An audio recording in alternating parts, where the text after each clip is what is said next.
Tout a commencé par une vision, celle d'un homme, Frank Zahl, docteur en biologie marine, convaincu que le biomimétisme est la clé des thérapeutiques du futur.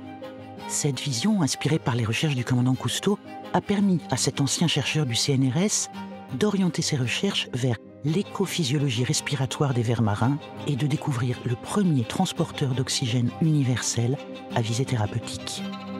La technologie Marina repose sur les particularités de l'hémoglobine des arénicoles.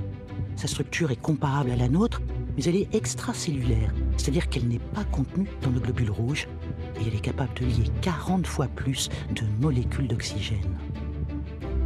En passant dans une zone en déficit d'oxygène, elle relargue alors celui qu'elle transporte, comme l'hémoglobine humaine, mais dans des quantités beaucoup plus importantes. La réoxygénation du secteur concerné est plus rapide, optimisée. Autre avantage de l'hémoglobine de ces vers marins, sa taille. Elle est de l'ordre du nanomètre, 250 fois plus petite que le globule rouge humain.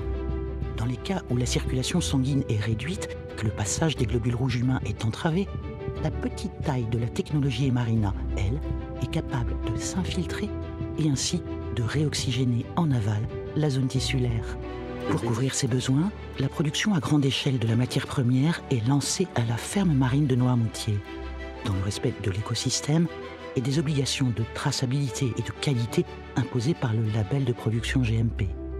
La success story du premier transporteur d'oxygène universel peut débuter.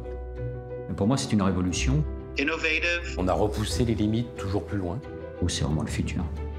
C'est l'avenir. Revolutionary.